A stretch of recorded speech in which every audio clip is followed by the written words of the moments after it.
May lalaking kayang patumbahin ang higit 50 kalaban at higit 30 sa unang round. Shannon Briggs, isa siyang buhawi ng lakas at galit, makina ng knockout, at mabangis na tao na kayang tapusin ang laban sa isang round lang. Tara, tara, tara! May record siya sa unang round knockout at parang hindi mapipigilan.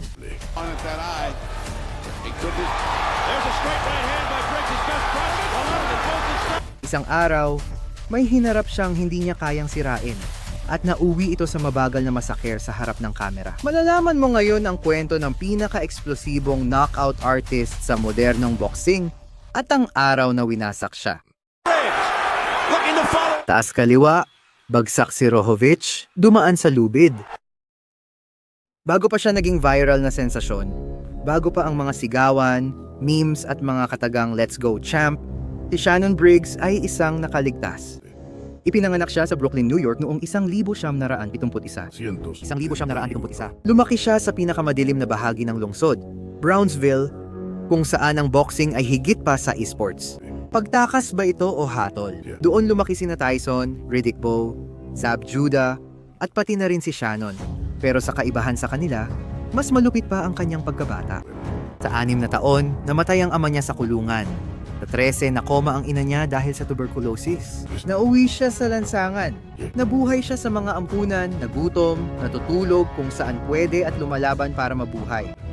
Hanggang isang araw, dumating ang boxing bilang tagapagligtas niya. Pumasok siya sa maalamat na Gleason's Gym at doon niya natuklasan na ang galit niya ay maaaring maging lakas. Galit, bilis, agresibo, at higit sa lahat, isang suntok na parang kidlat. Bilang amateur, isa siyang bagyo. Kampiyon sa pambansang kabataan, pumangalawa sa Guantes de Oro, at napili para sa Olympics 1971, ngunit nasugatan bago ang Barcelona. Hindi mahalaga, alam na niya ang direksyon niya. At sa wakas, noong ika-24 ng Setyembre, 1972 si Shannon Briggs ay nag-debut bilang profesional. Nasa harap niya si John Basil Jackson, di kilalang kalaban ngunit sabik sa tagumpay. Hindi tumagal ng kahit 1 minuto at kalahati ang laban. Agresibong lumabas si Jackson, sinubukang mag-pressure, pero sumagot si Briggs na parang isang hayop. That's good advice. Briggs button on Teddy Atlas and you stand 6'4". Tied up. Designed by Charisse. Good body shot by Briggs. Beautiful. Sunod-sunod na hook sa katawan. Napayuko si Jackson sa sakit at di na nakapagpatuloy. Ay. Technical na knockout sa unang round. Nagising na ang halimaw at nagsisimula pa lang siyang makilala ng mundo. Matapos ang kanyang nakakatakot na debut, nagsimulang mapansin ang mundo ng boxing. Hindi basta-basta si Shannon Briggs, isa siyang seryosong banta. Pinatunayan niya ito sa bawat laban. Sumunod na 13 laban niya, lahat knockout din sa unang round. Isa-isa ang mga kalaban ay bumabagsak na parang mga domino.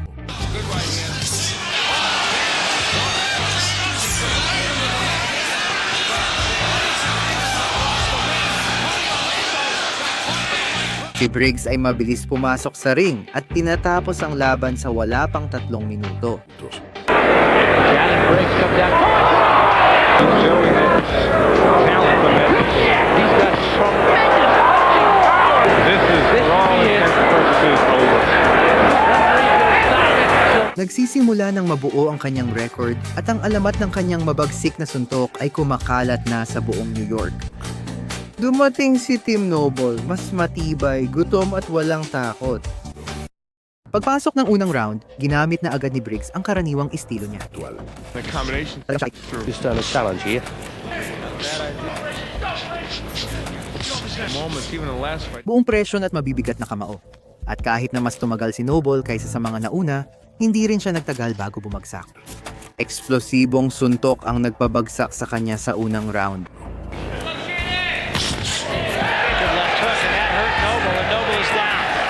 Out of here. Boy, I can't even tell where that punch landed.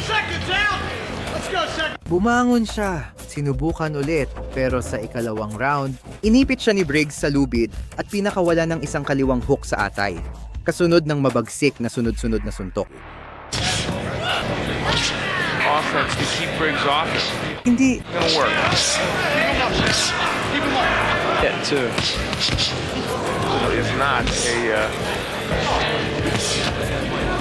Good body shot. Double left hand, the right hand came in. from another angle. You see the punches that Shannon Briggs is throwing, and he wasn't. pangalawang bagsak at nang akala ng lahat na matatapos na ang laban, nahuli ni Briggs siya ng isa pang kaliwang hook diretso sa kanyang baba. Target for Briggs. There's a left hand and down he Good shots. When Briggs comes up with his left hook, that was a nice short compact left hook by. Ikatlong pagbagsak, pero iniligtas siya ng kampana. Sa ikatlong round, lubos ang naging parusa. Fight. And only Nakita ng referee na sapat na at pinatigil ang laban. jab actually hurt Noble, who holds on. He's ready to go at any time and should be stopped. Technical ba o brutal? Nanatiling walang talo si Briggs at lalo siyang kinatatakutan. Pero ang susunod niyang kalaban ay may ibang hamon, ang tumagal. At nagawa niya ito. Binugbog siya ni Briggs, pinuwersa, hinila sa buong ring, pero kinaya ng lalaki ang 6 na round na itinakda. a lot better. Interesting. Started his professional career pounds. And he is going after Shannon Briggs, which Briggs is being very wild. So look for him to walk in when the Olympic trials and box offs are taking place. Good jab and a good right hand right there. His technique and End of one. And we'll be back. obviously he's well Does not fought anybody that would fall in the category of pushes him off a little bit and lands. That's when it really wants to succeed. So, yeah, very bright. Hanggang sa dumating ang huling round. Sa ika-6 na round, huwa sa Aldambong Poon.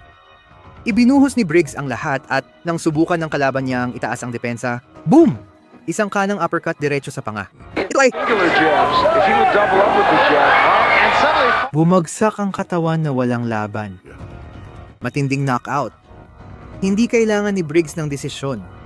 Nananalo siya sa suntok, hindi sa puntos. Pagkatapos ng unang bugso ng mga knockout sa unang round, may kakaibang nangyari. 3 sunod na laban na hindi niya nakuha ang knockout sa unang round, pero patuloy pa ring nananalo si Briggs. Oo, pero lumalamig na ang record niya ng paninira at alam niya ito. Panahon na para bumalik sa kung ano ang nagpa-legend sa kanya. Mabilis na knockout, brutal na knockout, mga knockout na nagpapayanig sa lona. Ganoon din ang sinapit ng kasunod niyang biktima, si Jimmy Ellis. Mula sa unang segundo, lumabas si Briggs na parang isang bagyo. Wala pang 10 segundo ang lumipas nang pakawalan niya ang sunod-sunod na suntok na nagpabagsak kay Ellis sa sahig. Briggs is quick-handed heavyweight, several-time Golden Glove champion in New York with Teddy Atlas in his corners. Sobrang Feeling out. bumangon siya ng natitigilan, pero para lang makatanggap ng pangalawang sunod-sunod na atake na hindi mapigilan. Technical na knockout sa loob ng 35 segundo. Ellis again. There's another right hand right on the button. He's going to probably stop this fight. And Briggs going right after it. There's a big combination. Ellis in a lot of trouble. And now they're going to stop. Bumalik ang halimaw at gutom pa siya para sa higit pa. Si Briggs ay hindi lang malakas sumuntok. May tibay din siya, may ritmo, at kaya kang wasakin sa kahit anong round. Noong panahong yon, kahangya ka kung yung isa mong asama na ng kahanga-hanga ang record niya. 19 na panalo walang talo, 16 via knockout. At sa 16 na knockout na iyon, 12 ay sa unang round pa lang. At magpapatuloy pa iyon. Dahil matatalo rin sa unang round ang mga susunod niyang kalaban. he's getting rocked and he's hurt. Yeah, he's paying the price just as you suggested he might. He's really getting tagged on the inside and Briggs. Shannon Briggs, and he has paid the price. Oh, Shannon those Briggs body whipped shots the are shot. devastating. Will Hinden's not going to go in this fight, folks. He's not getting out of this round. There's so far of Shannon Briggs. A good fast start here by Shannon. He's not a banger, but he's very quick. And, oh, goodness me. Well, the shot's gone now from a right hand. And Griffin in big bother now. And it's all over, surely. beaten by Bone Crusher Smith, Tony Tucker, Franz Bone. Sa boxing, walang taong di matatalo habang buhay. At darating ang sandali, ang una niyang hadlang matinding sakit at pagkatalo. Darrell Wilson, isang matigas, malakas, matibay, at walang takot na boksingero. Simula pa lang, naging matindi na ang laban. Parehong agresibo at walang atrasan sa suntukan. As he's done in each of the last 3 bouts. Far off.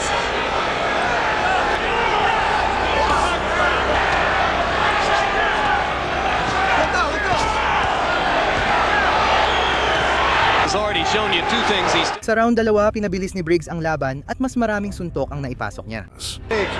Got to establish he's a bit taller, use that extra reach. something back in return. Should damage. There's leather in this business. Obviously. Briggs Dalawang sunod na jab ang nagpayanig kay Wilson at sandali ring inakala na malapit na ang knockout. Terribly, Briggs again getting hit. Now he knocks Wilson back with a left jab. And comes back with a left hook to the body. Pero kinaya ni Wilson. At hindi lang yon, bumalik siya na may galit. Sa ikatlong round, bumagal si Briggs. Dumugo ang hiwa sa kilay niya at naamoy iyon ni Wilson. Ikaw ay gagawin mo. Briggs landed a straight right hand and again stood and watched. his head is up there for you. You don't have to reach out. Briggs has got to understand. As George was suggesting before, Wilson, that he may be a little dazed. That's true, and that's pretty amateur. Got to ask other fighters who are old in the gym to tell you about these things. Boom! Eksplosibong kombinasyon ng direktang tumama. Beside and maybe above the right eye. And that's a big target for Wilson and he... Bumagsak siya. Si Briggs ay nasa lona. Sinimulan ng referee ang pagbibilang, pero hindi nakatayo si Briggs sa tamang oras. Bumagsak siya. Unang pagkatalo ni Shannon Briggs at nayanig ang mundo ng boxing. Tapos na ba ang alamat? Produkto lang ba siya ng marketing? Isang knockout machine na di kaya ang pressure? Hindi. Dahil makalipas ang ilang buwan, bumalik si Briggs at bumalik siya na parang bagyo. Bumalik siya sa ring na may galit sa mga mata at paghihiganti sa mga kamao. Nagdusa ang kanyang mga kalaban.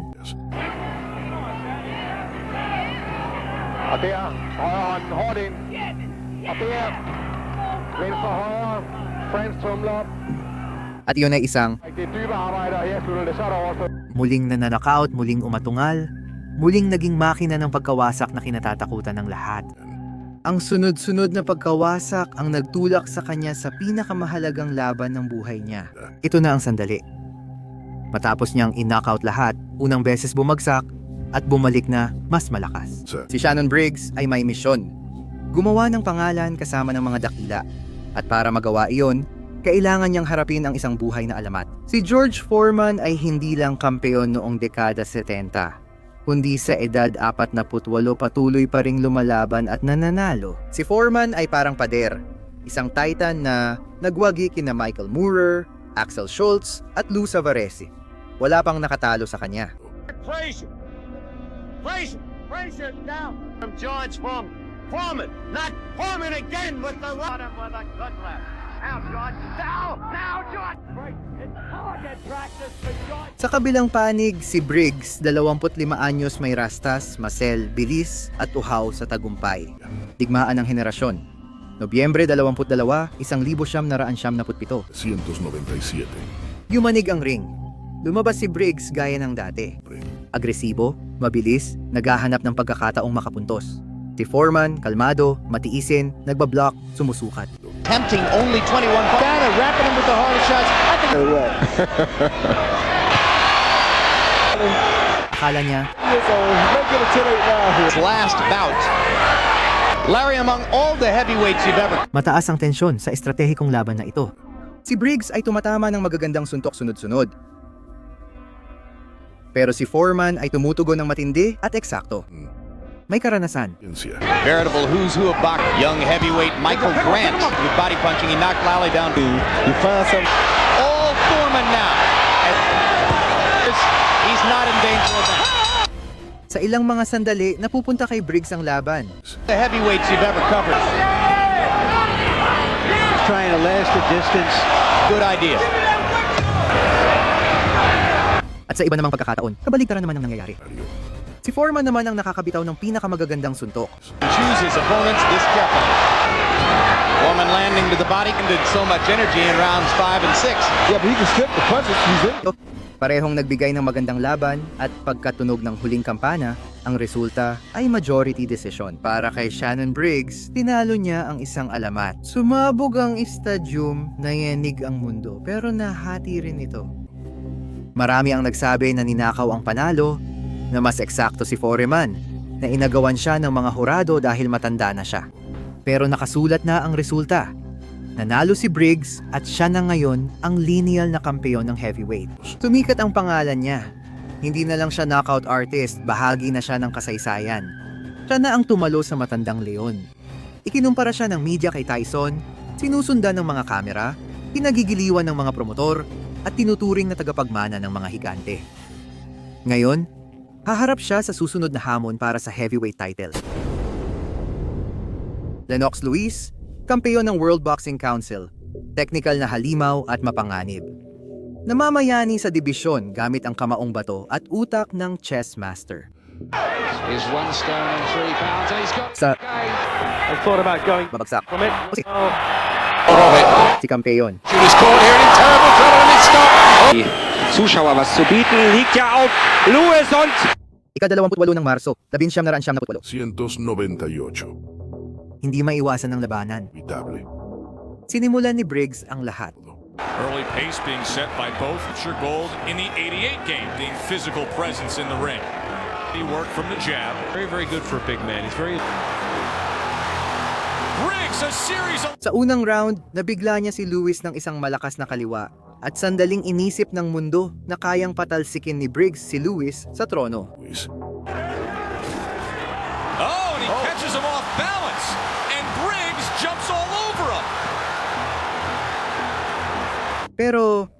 Pero nagtiis si Lennox, nagtipon ng lakas at sa ikalawang round, sinimulan niya ang pangangaso. Sunod-sunod na suntok at hook, dahan-dahang binasag ni Lewis ang depensa ni Briggs.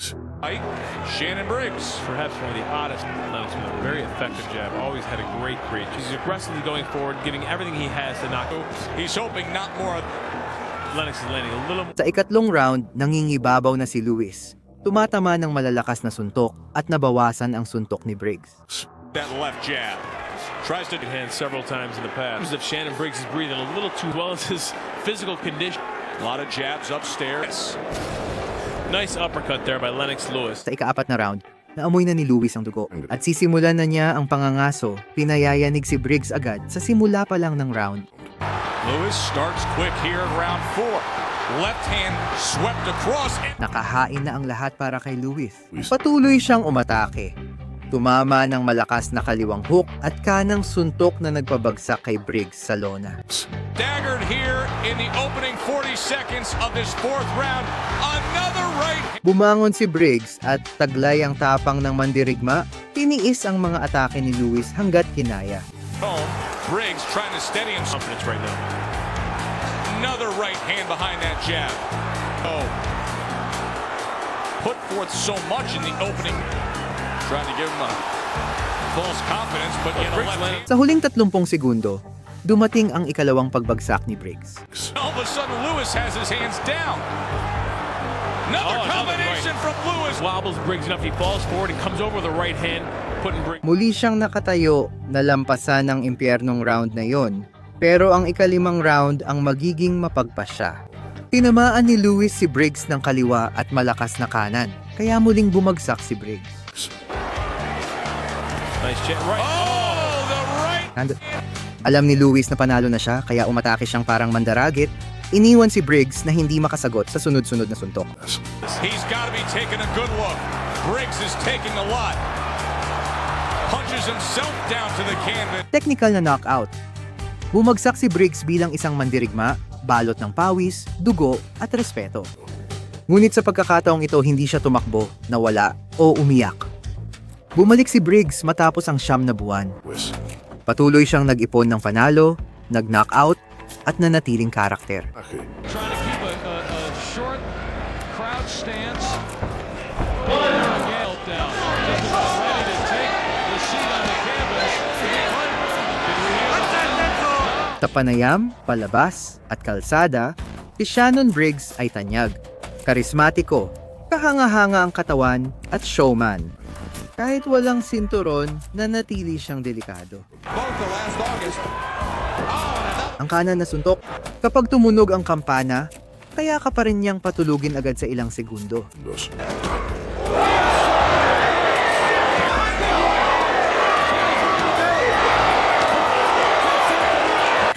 Kaya niya pa ring maging dominante. They trade left hands, now a right hand over the top from Shannon Briggs. Actually, quite a lot. Kahit pinapasayaw pa niya ang kalaban niya. Big first round for Shannon Briggs. He gets him again. O'Pine. He was away from the game. Now there's a couple of left hands and a big right. Pagkatapos matalo kay Lennox Lewis, hindi kailanman sumuko si Shannon Briggs. Pero naging mailap ang kaluwalhatian. Ang kanyang mapanlinlang na baga at malalang hika ay laging kalaban. Kailangan niyang gumamit ng inhaler sa pagitan ng round. At kahit malakas ang katawan niya, hindi laging sapat ang paghinga niya. Pero nanatili ang apoy. At noong 2005 muling nag-alab ang apoy na yon. At sa pagkakataong ito laban sa isa pang higante, Ray Mercer.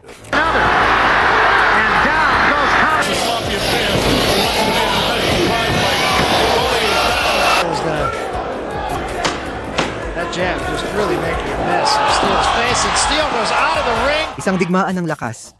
Dalawang tangke, dalawang veterano, dalawang likas na malalakas sumuntok. Mula sa unang round, palitan ng suntok, pressure, at pagsabog sa bawat tama.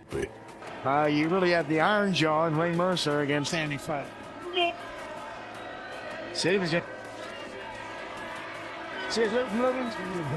He's targeting everybody. Namayani sila sa magkaibang oras. Mas eksakto si Mercer, mas eksplosibo si Briggs.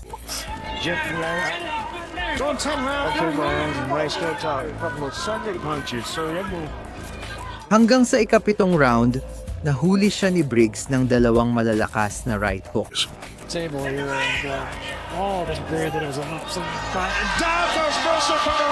Hindi na kinaya ni Mercer. Panalo si Briggs. Ilang buwan pagkatapos, nagkaroon siya ng panibagong pagkakataon. Luciano Zolione, para sa bakanteng titulo ng Fekar Box ng World Boxing Council. 11 segundo lang tumagal ang laban. 2. Lumabas si Briggs, sinukat at nahanap ang tiempo. Isang kombinasyon lang, boom! Bumagsak si Zolione na parang estatwa. De los pesos gallo, es del Joffre. Briggs atacando reciamente con una izquierda, amagó con la izquierda, le tocó con la izquierda, con las dos. Le dio con las dos a dos manos. Brutal na knockout at bagong Fekar Box champion pero hindi nagtagal sa pagdepensa. Si Chris Koval, matigas at agresibong kalaban na hindi basta-basta natatalo. Mula sa tunog ng kampana, matitinding palitan agad. Pareho silang sumugod ng walang takot.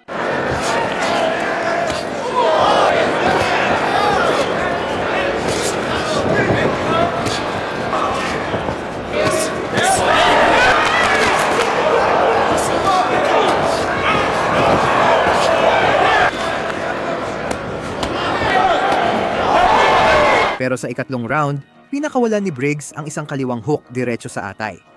Lumuhod si Koval, hingal na hingal.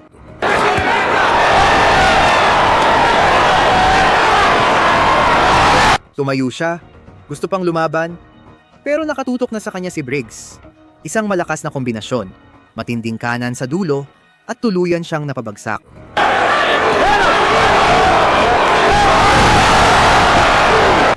Knockout. Nadepensahan ni Briggs ang titulo at mas matindi ang dating niya ngayon. Doon, sa kaunting umaasa, dumating ang kanyang di inaasahang pagbabalik. 2006. 6. Kampyonato sa mundo ng World Boxing Organization. Katunggali Sergey Liakhovich, isang technical na kampeon. Dumating si Briggs na mabigat at wala sa forma, pero buo pa rin ang lakas ng suntok. Mahaba at matindi ang laban. Slowed his pace so nations. They are not letting. The wisdom is that we're headed into rounds in which for fire, and it was by 9th round knockout. Talo si Briggs sa mga scorecard. Sa huling round, 30 segundos na lang, tumama siya ng malakas na kanang suntok. Sinundan ng isa pa na nagpabagsak sa kalaban. Looking to follow it up with the left. The right down goes Lahovich through the ropes. Nakatayo pa siya pero sunod-sunod na suntok ni Briggs ang nagtulak kay Liakhovich palabas ng ring. Tingnan mo. Down through the ropes onto the Knockout sa huling segundo ng huling round. Shannon Briggs, kampeon sa mundo sa edad na 35. Sa kabila ng mga inaasahan at pagbaliwala sa kanya. Ang titulo ay hindi lang kanya. Ito ang buhay na patunay na hindi siya kailanman tumigil sa paglaban. Pero ang kaluwalhatian ay hindi pang matagalan. Matapos maging kampeon sa mundo, ipinagtanggol ni Shannon Briggs ang titulo laban kay Sultan Ibragimov ng Russia. At sa pagkakataong ito, hindi sapat ang apoy. Dumating si Briggs na mas mabigat, mas mabagal, at na-neutralize siya ni Sultan gamit ang teknika, liksi, at eksaktong mga suntok. Das ist mit Sicherheit eine gute Taktik. Guter Versuch. Oh, müssen beide auf die Köpfe. 12 round ng pagkadismaya. 12 round na walang malinaw na sagot. Körpersprache spricht. Nagkaisa ang hatol. Natalo si Briggs sa kanyang sinturon at nawala siya sa eksena ng 2 taon. Katahimikan, kawalan ng aksyon, pagdududa. Marami ang nag-isip na doon na natapos ang kanyang kwento pero nagkamali sila. Dahil makalipas ang 2 taon, bumalik si Briggs sa paraang alam niya. Naninira. 4 na kalaban, 4 na knockout, lahat sa unang round.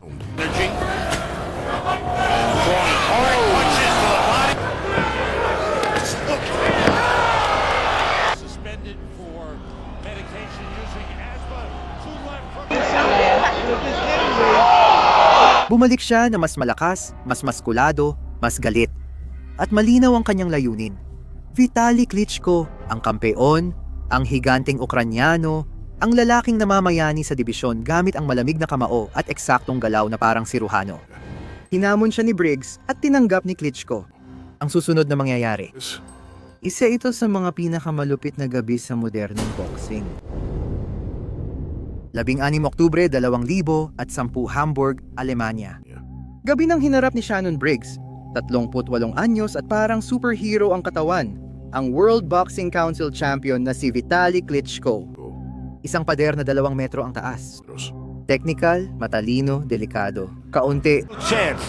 By giving up Strong right hand and Gomez is Einschlag. Das könnte das Ende schon sein. Johnson having trouble fighting back. Mula sa unang round, malinaw na ang pagkakaiba. Si Vitali Klitschko ang may kontrol sa lahat. Большей части владеют и русским, принародно, а вообще возможных соперников. Особенно в Германии, да потому что они стабильнее. Текла, мы смотрим очередной. Distansya, ritmo, at higit sa lahat, ang parusa. Round matapos round, si Klitschko ay tumatama ng may eksaktong lakas at kapangyarihan.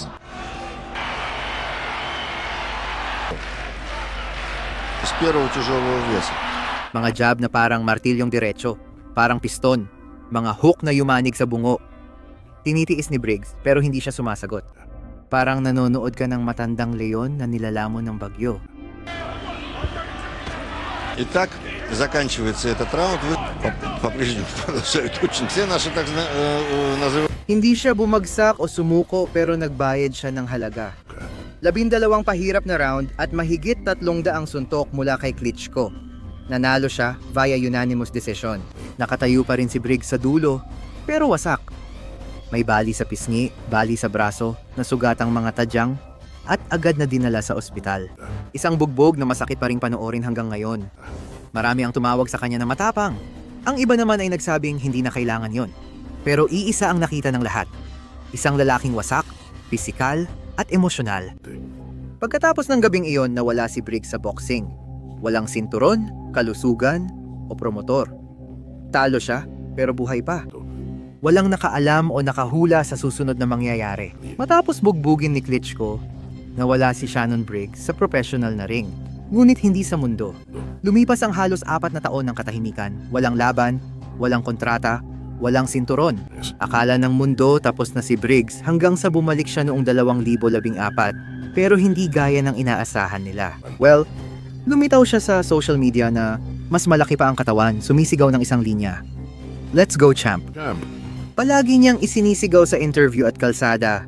Let's go, champ. Let's go. Isinisigaw niya ito sa tabing dagat, sa mga restaurant, kahit saan siya naroroon. Let's go, champ. Let's go, champ! Tara na. Naging mantra, viral phenomenon, at sigaw ng digmaan ito. Hinabol ni Briggs sa buong mundo si Vladimir Klitschko, na kababatang kapatid ni Vitali. Pinipigilan niya ang pagkain nito at bigla siyang lumalabas sa yate, gym, at press conference. Sa laban na ito, itinapon niya ang almusal sa sahig sa harap ng mga kamera.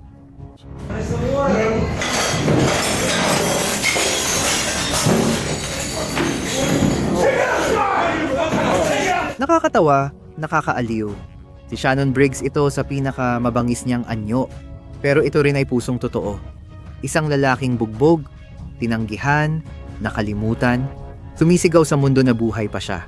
Bumalik siya sa ring sa mga maliliit na laban. 6 na sunod na panalo, 5 dito ay knockout sa unang round.